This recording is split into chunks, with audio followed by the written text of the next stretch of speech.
One of my favorite things to do is talk to people about their businesses. And once people find out I'm a CPA, one of the first things they like to ask me about is all these amazing tax strategies they read about online that can reduce their taxes. Well, the not fun part of that conversation is most of those tax strategies that they read about really aren't going to help them very much in their small business. Hello, I'm Stephen Abbott. I'm the founder of Abbott CFO Solutions. Now let's jump into this video. So there's a lot of interesting tax strategies out there, and most of them are legitimate. Some of them are not. We won't go into that a whole lot, but really what I want to talk about is, what is useful for businesses that are doing less than 100,000 in profit, because there's a lot of great tax strategies out there that really work when your income is a lot higher. Obviously, the more income you have, the more taxes you pay, so there's a lot more opportunity to reduce them. But what I want to do is I want to be helpful and give you guys some good pointers when you're just starting your business. You're in the first year or two, and you're making only about 100,000 or less potentially. All right, so number one, let's get the first one out of the way. There's a lot of information out there, and it probably won't be a big surprise, but the S Corp tax strategy, it's probably one of the biggest strategies out there for businesses making less than 100,000. And there's a lot of rule of thumbs out there of when you should look at a S Corp and when it makes sense. And I've seen a lot of people say that once you're making 40,000 in profit, it might make sense to switch over to an S Corp. And I tend to agree with that. It could maybe make sense at a lower level, but in that 30 to 40,000 range, it might be a good idea to start looking at it, start working with a tax professional and find out if it's useful for you. And so, why is that kind of the level that people talk about is because the management of the S Corp and being able to take care of that and have your documentation in place, you have to do a couple of things. You'll have an extra tax return that you have to file. And then the second is you'll also have to be running payroll. So if you don't have any employees and you're having to turn on a payroll service and run payroll for just yourself, there's added cost to that. So if a tax return for your business runs $750 to say $1,500, which I think a simpler tax return would be in that range. And then most people use QuickBooks Online. Turning on payroll for just you as an owner is going to run you around $50 to $60 a month. And so, that really adds up. So you're talking about probably a minimum of $1,200 a year, but could range up to $2,000 a year. That is cost that you'll incur when the tax benefit is a little bit over 15% self-employment tax on the profit in your business. So if you can reduce $10,000 worth of income or move it over to not be taxed by the self-employment tax, you're only going to save about $1,500. So that's why a lot of people will say that level of $40,000 is when you start looking at it. And I think that's a good place. You could potentially see the benefit at a lower level. Say, for instance, you already had some employees or you had one employee, you're already running payroll, you already have that expense.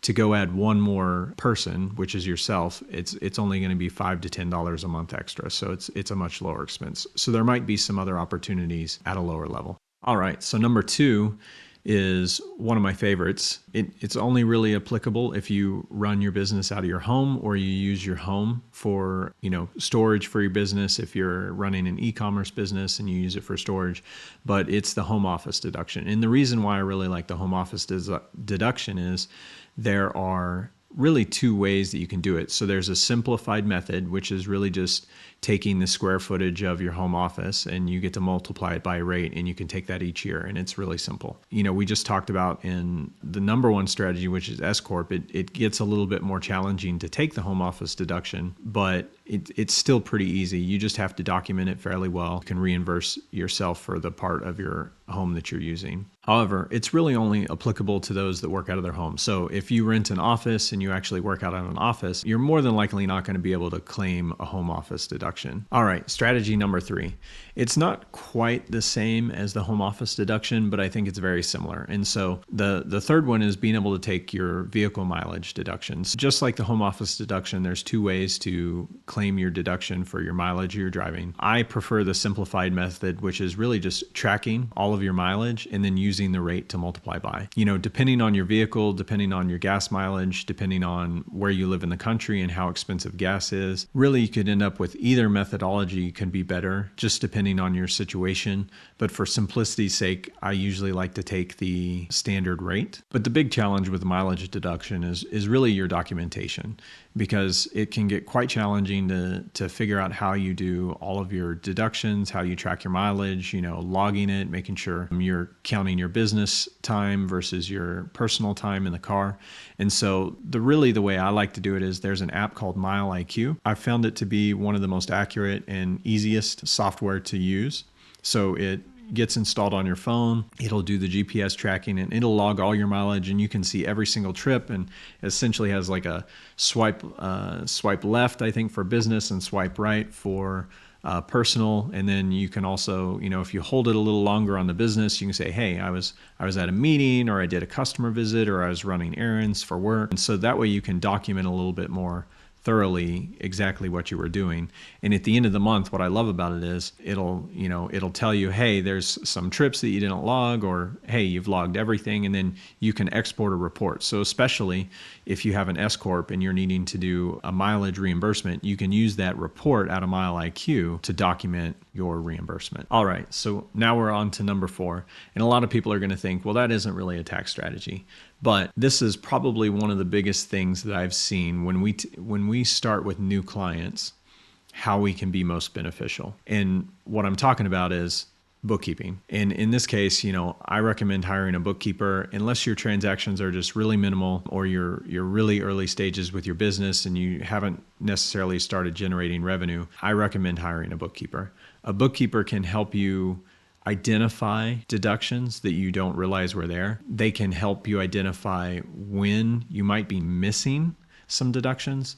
So for instance, there was one client of ours, and they kind of wanted an assessment. They said, hey, will you take a look at our books? What do you see? How are we doing? We don't want to get too far off track. We're able to identify is, I knew what was going on with their business. We had a quick conversation. I knew they had just started their business a few months ago.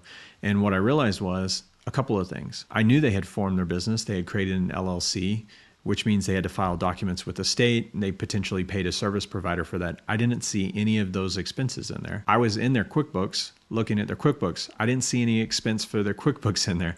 What had happened was they started moving forward and they started their business. Well, they had put in their personal credit card info, because to form a business, you don't have an EIN yet. You don't have your certificate from the state. You can't have a bank account yet. So all of these expenses were hitting their personal bank account. There was a couple $100s worth of expenses. Had we not taken a look and noticed, they wouldn't have gotten those deductions. They wouldn't have been able to claim that on their taxes and save. A lot of times too is just keeping that clean, making sure you don't have personal expenses going in there. And it can happen where a business expense, if you've got both credit cards or debit cards in your wallet, you just use the wrong one, you're not thinking about it, or maybe you go and usually shop at a specific store to get your groceries, and you're there that day and you happen to be getting office supplies. You need paper and some ink for your printer, and you just pull out your personal card because it's just second nature of what you're doing. And so that can be a way where a bookkeeper really helps just kind of keep things in order, how you make sure that you're claiming those. And then I'll kind of call this 4.5. One of the biggest things that I also recommend doing, and there's more than just accounting purposes to doing this, keeping your personal and your business expenses separate and running them through separate bank accounts. So I always recommend, when you're going to start a business, set up a separate bank account for your business. Run all your business expenses through that bank account and run all your personal expenses through your normal. All right, so I wasn't sure if I was going to do this one, because I don't necessarily think everyone will be too excited about this one, but we'll go ahead. This is number 5. If you think about a small business and you think about working for a big business, one of the benefits that you get at a big business is you'll probably have a 401k, you'll have some sort of retirement account that you can put things into. And especially early on, if you're making less than $100,000, you might not be in a position where covering your living expenses and you can start saving for retirement or what the future looks like. But if you are, and you're interested in looking at those options for your small business, there's a lot of great ways to implement retirement savings accounts for your business. And I want to highlight that there's quite a few options out there. They can be beneficial the way you fund them and the way you manage it between an IRA. There's an SEP. You can do solo 401ks. There's a lot of great products out there. So each one may work differently for your business or may work better or not for your business.